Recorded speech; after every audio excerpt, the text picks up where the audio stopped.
ನಮಸ್ಕಾರ ಸ್ನೇಹಿತರೆ, ಕನ್ನಡಿಗರ ಇಂಗ್ಲೀಷ್ ಮಿತ್ರ ಚಾನಲ್ಗೆ ಸ್ವಾಗತ. ಸ್ನೇಹಿತರೆ, ನಾನು ನಿನ್ನೆ ನಿಮಗೆ ಯಾಟ್ ಪದದ ಬಗ್ಗೆ ಮಾಹಿತಿ ಕೊಟ್ಟಿದ್ದೆ. ಅದರಲ್ಲಿ ಯಾಟಿನ ಮೊದಲನೇ ಪದದ ಬಗ್ಗೆ ಕೊಟ್ಟಿದ್ದೆ. ಯಾಟನ್ನು 3 ಥರ ಬಳಸ್ಬೋದು. ಅದರಲ್ಲಿ ನಿನ್ನೆ ನಾನು ಸ್ಥಳ ಸೂಚಕದ ಬಗ್ಗೆ ತಿಳಿಸಿದ್ದೆ. ಇವತ್ತಿನ ವಿಡಿಯೋದಲ್ಲಿ ನಿಮಗೆ ಯಾಟನ್ನು ಎರಡನೇ ಒಂದು ಪದದಲ್ಲಿ ಯಾವ ರೀತಿ ಬಳಸ್ಬೋದು, ಆಮೇಲೆ ಮತ್ತೊಂದು 3ನೇ ಪದದಲ್ಲಿ ಯಾವ ರೀತಿ ಬಳಸ್ಬೋದು ಅನ್ನೋದ್ರ ಬಗ್ಗೆ ಈ ವಿಡಿಯೋದಲ್ಲಿ ಸಂಪೂರ್ಣವಾಗಿ ಒಂದು ಮಾಹಿತಿ ಕೊಡ್ತಾ ಇದ್ದೀನಿ ಸ್ನೇಹಿತರೆ. ನೋಡಿ, ಯಾಟ್ ಎರಡನೇ ಪದ ಅದು ಸ್ನೇಹಿತರೆ. ಯಾಟ್ನಲ್ಲಿ ಎರಡನೇ ಪದ ನೋಡಿ, ಯಾಟ್ನಲ್ಲಿ ಎರಡನೇ ಪದ ಇದು. ಇದನ್ನು ಯಾಟ್ ಅಂದರೆ ಇದನ್ನು ಗಂಟೆಗೆ ನಾವು ಬಳಸ್ತೇವೆ. ಅಂದರೆ ವೇಳೆ ಸೂಚಕ. ಎಲ್ಲಿ ನಾವು ವೇಳೆ ಅಂದರೆ ಗಂಟೆ ಹೇಳಬೇಕಾದ್ರೆ, ಟೈಮ್ ಹೇಳಬೇಕಾದ್ರೆ ಆ ಒಂದು ಸಂದರ್ಭದಲ್ಲಿ ಇದನ್ನು ಯಾಟನ್ನು ಬಳಸ್ತೇವೆ.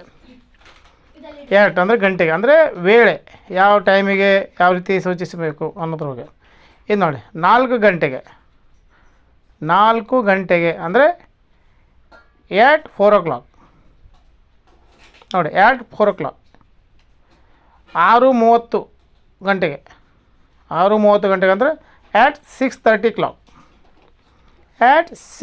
o'clock. ಇನ್ನು 5:15 ಗಂಟೆಗೆ, 5 ಗಂಟೆಗೆ ಯಾವ ರೀತಿ ಹೇಳ್ಬೋದು ಅಂದರೆ ನೋಡಿ, at 5:15 o'clock. 5:15. ಇನ್ನು ಮತ್ತೆ ನೋಡಿ, ಸಂಜೆ 7 ಗಂಟೆಗೆ ಅಂದರೆ at 7 PM.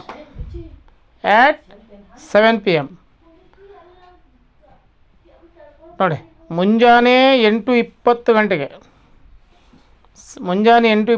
ಅಂದರೆ at 8:20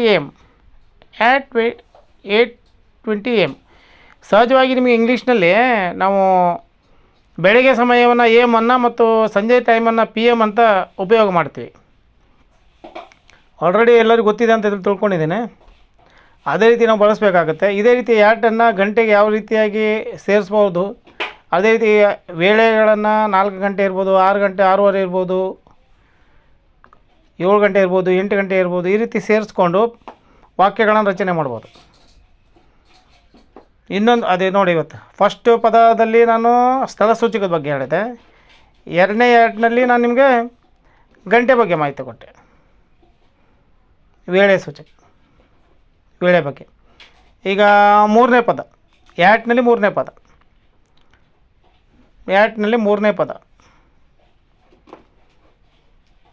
ಯಾಟ್ನಲ್ಲಿ 3ನೇ ಪದ ನೋಡಿ, 3ನೇ ಪದ ಯಾಟ್ರಲ್ಲಿ ನಾವು ರಂತೆ ಅಂತ ಯೂಸ್ ಮಾಡ್ತೇವೆ. ರಂತೆ ಅಂದರೆ ದರ ಸೂಚಕ. ಅಂದರೆ ಎಲ್ಲಿ ನಾವು ವಸ್ತುಗಳನ್ನು ಖರೀದಿ ಮಾಡಬೇಕಾದ್ರೆ, ಹಣವನ್ನು ಕೊಡಬೇಕಾದ್ರೆ ನಾವು ಬಳಸಬೇಕಾಗತ್ತೆ. ಯಾಟ್ ಅಂತ ರಂತೆ ಅಂದರೆ ದರ ಸೂಚಕ. ರೂಪಾಯಿಗೆ ನೋಡಿ, ಯಾಟನ್ನು ಬಳಸ್ತೇವೆ.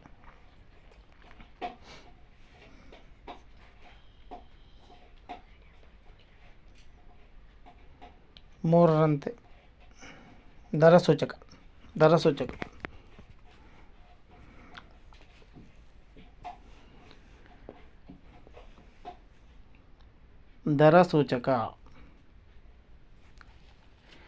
ರೂಪಾಯಿಗೆ 7ರಂತೆ. ಅಂದರೆ at 7 ರೂಪಿ.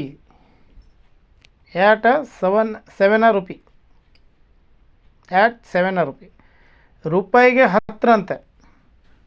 ಯಾವುದೋ ಒಂದು ವಸ್ತು ರೂಪಾಯಿಗೆ 10ರಂತೆ ಉಪಯೋಗ ಹೇಳಬೇಕಾದ್ರೆ at 10 ರೂಪಿ. ಇನ್ನು 100ಕ್ಕೆ 20ರಂತೆ. at 20 100. ಇನ್ನು ತಿಂಗಳಿಗೆ 30ರಂತೆ. ಅಂದರೆ at 30 a month. ಇನ್ನು ಡಜನಿಗೆ 15ರಂತೆ. ಅಂದರೆ at 15 a dozen. at 15 a dozen. ಇನ್ನೊಂದು ಪದ ನೋಡಿ ಯಾವ ರೀತಿ ಉಪಯೋಗಿಸ್ಬೋದು. ಒಂದು ವಾಕ್ಯ ನೋಡಿ. ಒಂದು ಪುಸ್ತಕಕ್ಕೆ 1.5 ರೂಪಾಯಿ ಅಂತೆ.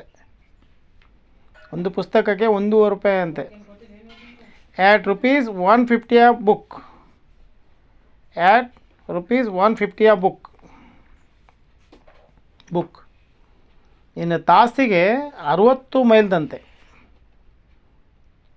ಒಂದು ತಾಸಿಗೆ 60 ಮೈಲ್ದಂತೆ. ಅಂದರೆ at 60 miles on hours. At 60 miles and hours. ನೋಡಿ, ತಾಸಿಗೆ 60 ಮೈಲ್ದಂತೆ.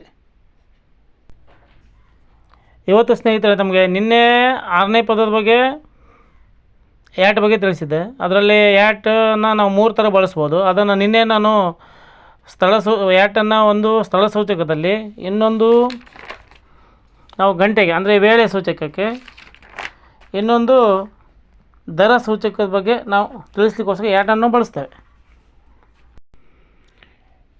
ವಿಡಿಯೋವನ್ನು ನೋಡಿ ಸ್ನೇಹಿತರೆ, ಲೈಕ್ ಮಾಡಿ, ಶೇರ್ ಮಾಡಿ, ಸಬ್ಸ್ಕ್ರೈಬ್ ಮಾಡಿ.